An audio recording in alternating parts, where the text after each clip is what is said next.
विजय लक्ष्मी, थोड़ी देर में सिद्धारमैया उड़ान भरेंगे बेंगलुरु से और दिल्ली पहुंचेंगे और उससे पहले खड़गे के आवास पर ये मीटिंग, क्या चल रहा है इस मीटिंग में? बिल्कुल, देखिए जो जानकारी मिल रही है उसके मुताबिक 7 बजे तक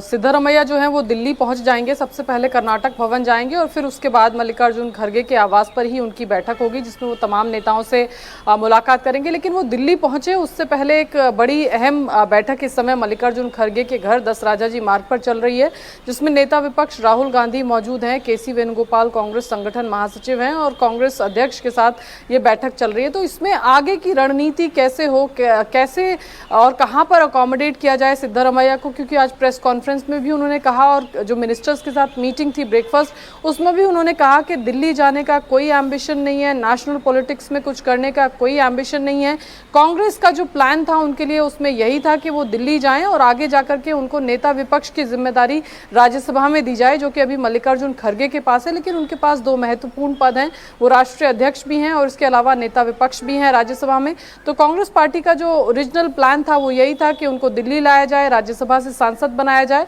और फिर आगे जाकर के उनको नेता विपक्ष की जिम्मेदारी जो है वो दी जाए। सिद्धारमैया ने अब दिल्ली आने का ऑफर ठुकरा दिया है, राज्यसभा आने का ऑफर ठुकरा दिया है। तो अब जाहिर तौर पर ये नेता बैठकर के मंथन यही कर रहे होंगे कि सिद्धारमैया को और कहां एक ऐसा रिस्पेक्टफुल जो है एग्जिट कांग्रेस पार्टी की तरफ से दिया जाए ताकि पार्टी को इसका चुनावी नुकसान, या जिस तरह से एक बड़ा ओबीसी चेहरा सिद्धारमैया साहब हैं कांग्रेस की राजनीति के आगे की राजनीति के लिहाज से, तो कांग्रेस कोई डिसरिस्पेक्टफुल एग्जिट उनको नहीं देना चाहती। और साथ ही कर्नाटक जैसे राज्य में 2 पावर सेंटर्स अगर होंगे, अगर सिद्धारमैया राज्य की राजनीति में सक्रिय रहते हैं तो उससे वो खतरा हमेशा 2 पावर सेंटर्स के बने रहने का हमेशा बना रहेगा। और कांग्रेस पार्टी यही महत्वपूर्ण वजह है जिसकी वजह से अब राहुल गांधी से जब सिद्धारमैया की मुलाकात होगी तो इस मुलाकात में सिद्धारमैया की पोजीशनिंग को लेकर क्या फैसला लिया जाता है, इस पर सभी की निगाह होंगी। बहुत शुक्रिया विजय लक्ष्मी हमारे साथ जुड़ने के लिए और इस तमाम जानकारी के लिए।